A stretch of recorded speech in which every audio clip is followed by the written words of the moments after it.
I think these might be the best DOYOKY and BinBok Joy-Cons I've tested yet. So yes, we've got another Joy-Con contender just here. This is the DOYOKY or BinBok Play Epoch. And you can see straight away, it's a completely new design compared to what they normally have, essentially. Because usually we see the same sort of shell just kind of repurposed across multiple different brands, but this is actually brand new. So spec-wise, this has Hall effect sensing joysticks, which have JH16 modules, which are the better Hall effect sensing modules, which is epic.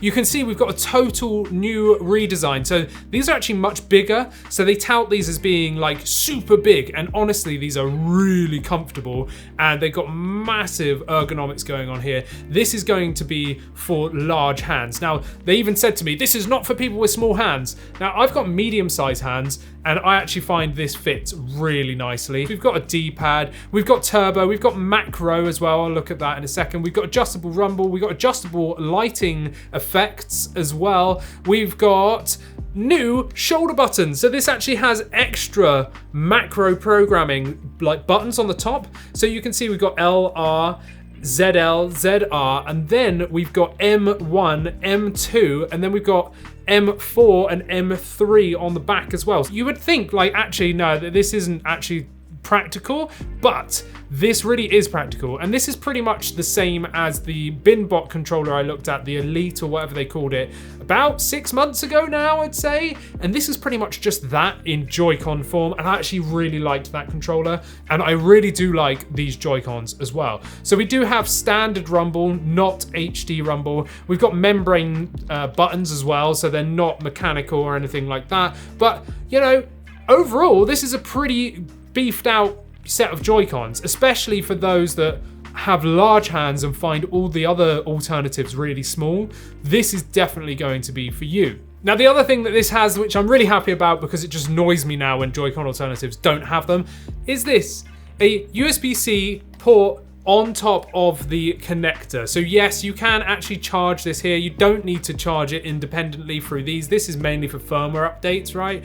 And you can, of course, attach these to the Switch and then just dock it or plug in the USB-C charger there and then charge them that way. It's about a 3-hour charge from flat, and you're supposed to get about 5 hours battery off this. So let's just take a look at the design and what they've kind of changed here, because usually we just get this kind of plastic material all over, but this is actually full-on rubber. So they've actually got proper rubber all the way around this, and you can just see those ergonomics and how like contoured this Joy-Con set is, and I really like that. Like, I really like the rubber because it actually comes all the way around onto the front to where this RGB LED piece is, and it really wraps around and sits nicely in your hands like this, and you can feel the grip from that, and I definitely like that because sometimes those plastic ones just felt a little bit like slippery, especially when you were playing, you know, intense games and maybe get a bit sweaty. This definitely helps. The rest of it is just kind of plastic, as you can see. We do have rubbery joysticks as well. I do like the fact that there's anti-friction rings, which are RGB LED on the joysticks, so it just makes them super smooth. They haven't opted for the metal like ring around it, which is kind of sad.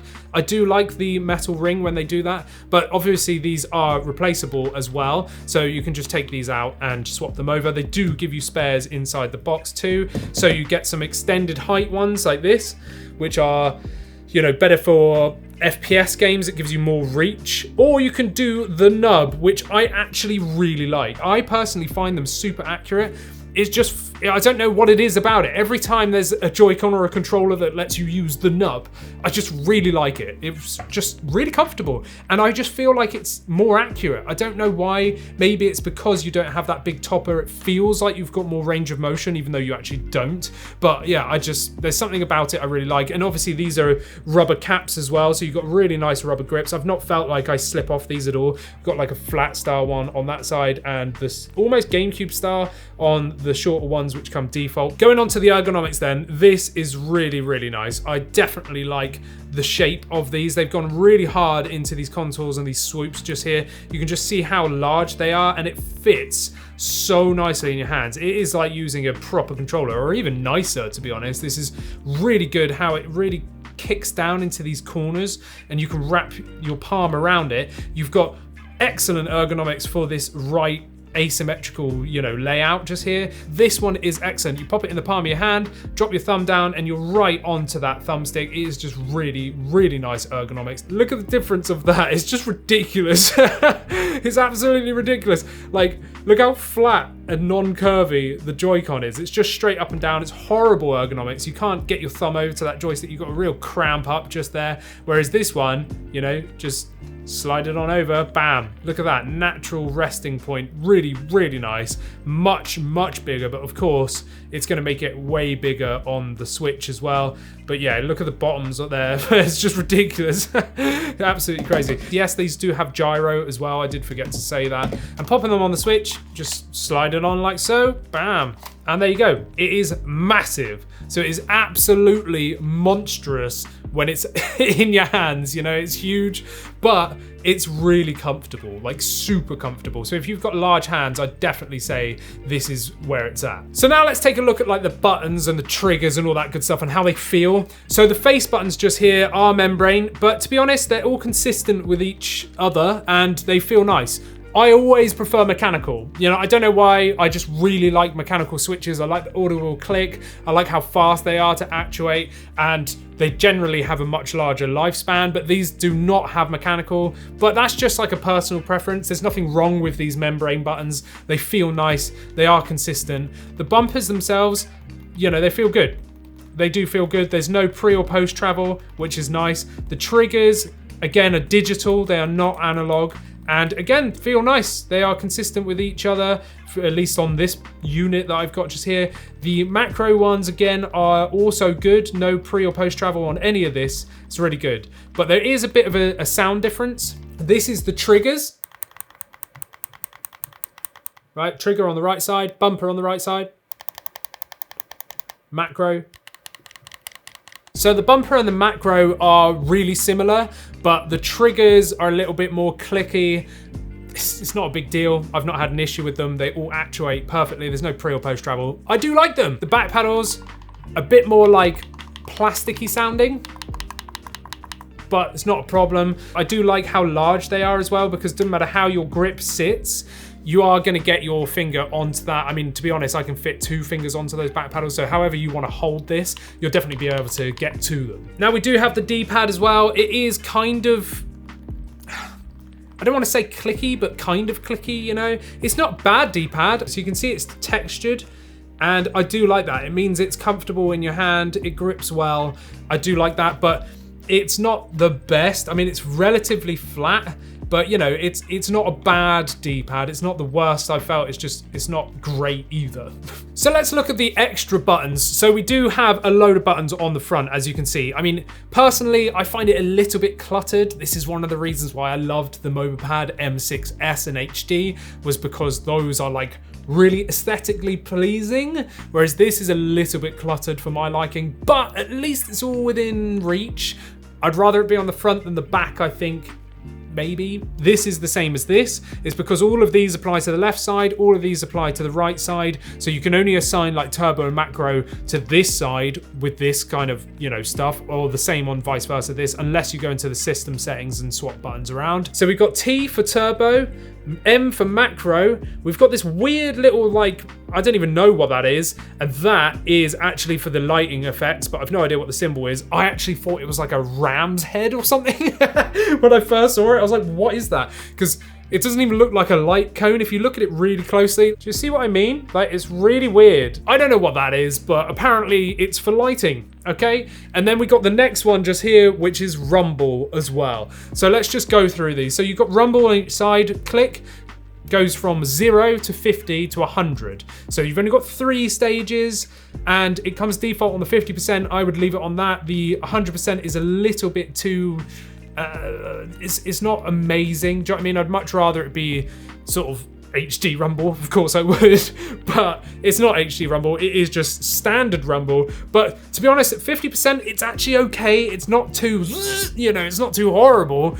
But at 100%, it is a little bit like that. But at 50%, it's quite a nice sort of low rumble. To be honest, they should have just locked it at 50% and just had it on or off. But whatever, you've got the choice. Next up is the lighting buttons. And I'm going to be honest, straight off the bat here, my one's a little bit temperamental. So I don't know if that's because it's a pre-release unit This side doesn't seem to want to work. I did have this problem when I first opened these and started using them. I was like, this button doesn't even do anything. I had to consult the manual. I knew it was the light button, but I was like, why is it not working? The next time I used it, it then worked, but this is what I'm running into, right? If you press that once, it's meant to cycle through the colors, and it does not. It doesn't do anything, so it's just stuck on that. It's vibrating to tell me that I'm doing something, but nothing is changing. Whereas on this side, you know, I can press that once, it changes color. And, you know, I'm digging the teal at the minute. Should teal be the new color? I mean, it used to be purple. Still love purple, but I'm kind of digging teal. Or if you double click, it will then change mode. So this is now going to like slowly cycle through different colors, which is nice. So you can turn this off, which I'd recommend if you want extra battery life. Maybe they'll have this fixed for release. I'm just being honest with my pre-release unit. Again, this is a pre-release unit, so it could be why I have a problem. And then, of course, we've got T. So T is for turbo. Now, if you don't know what turbo is, turbo basically does an action for you multiple times. So I'm gonna press turbo and Y, right? And now I can hold down Y, and he's just going and going and going and going and going and going and going and going and going, right? And if I press turbo again, that's gonna stop. Or you can press and hold turbo for a few seconds and it will cancel it. The only thing that's kind of annoying is with all the other Joy-Con alternatives, there's 2 turbo modes. So normally you assign turbo once, and that will be press and hold for it to activate that turbo. And then if you do turbo in the button again, you can press it and let go, and it will do an auto turbo. They've done away with that this time, and I don't know why, and nor can you change the rate in which turbo actuates. They've kind of taken away some features here. Not sure why they've done that, but I suppose it's simple. And then we've got the macro button, right? And you can assign either to the M1 or M2, these ones at the top just here, or you can do it to the back paddles. So I'm gonna press M, I'm gonna press that one, it's gonna vibrate, and then I'm gonna jump, and then press that one again, and now I've assigned jump, right? There we go. So the other good thing is if I tap it, look, he's doing a small jump, whereas if I hold it, he's gonna do a high jump. So that is actually true button swap. So yeah, you can have just a single button, or you can do an entire set of actions. So to cancel it, I'm gonna press macro, that button again, and then that button again, and now that's canceled it, right? So now if I press macro and that button on the top, I'm gonna go jump, jump, jump, and then I'm gonna go fight, fight, fight, fight, fight, like that, and then press and hold, and like that, and then I'm gonna press that button again, and now I can press it, leave it, and he's gonna replay that series of actions. And I'm pretty sure it's got 16 inputs that you can assign. Now, the thing with this is usually you can assign turbo to a macro button, but you can't here. So if I press macro and that button, it doesn't actually do anything. It's just playing that macro that I recorded once, and then he will stop. It didn't even like vibrate to tell me, oh yeah, you set turbo onto that button. It just didn't work. And that's kind of annoying. It even says in the manual that you can assign turbo to the M buttons, but you can't. I've tried it to these top ones, and I've tried it to the back paddles, and it doesn't work. And that's pretty much everything in terms of the buttons and the features there. Now we do have those Hall effect sensing joysticks, and again, that means super accuracy. They're really accurate. They're very, very quick to respond. They have lower dead zone as well. They are just the best, right? And JH16 modules just here are some of the better ones, if not the best that you can get. So these are excellent for FPS games and stuff like that, because again, the dead zone rate is so minor that it's just ridiculous in terms of comparing it against a potentiometer joystick module, because these use magnets to input your signal essentially rather than friction. So that also means that these will not drift. There's a couple of things that have let these down in my opinion, but overall I do really like them. But the first thing is there's a lot of flex here. So the whole thing wiggles quite a bit.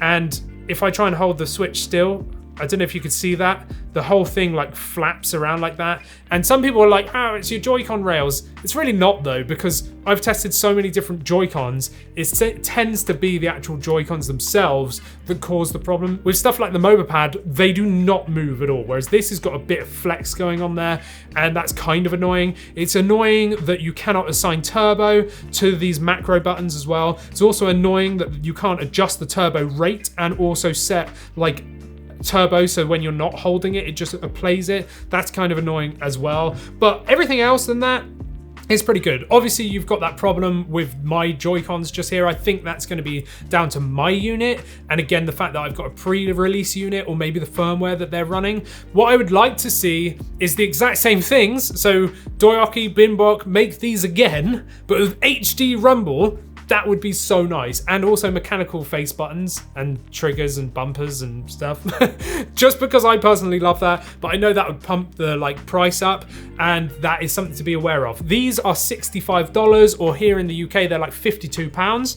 I actually think that's decent. I mean, when you look at the MOBA pads, they're quite a lot more. I mean, you've got the M6S and the M6 HD. I'm probably going to do a comparison next week, you know, comparing these against those. So I won't talk about price and stuff here, but for $65 or £52 here, these are really good. If you've got large hands, this is a must-have. If you've got potentiometer joysticks right now and you want to get some Hall effect joysticks, these have got the best ones, and I really like it. You know, I really do like this. It fits in your hand so well. These are possibly the most comfortable Joy-Cons that I've tried in a while. You know, they really are. And I actually low-key love these macro buttons on the top. They're so easy to get to. Actually impressed, DOYOKY. I think these might be the best DOYOKY and BinBok Joy-Cons I've tested yet.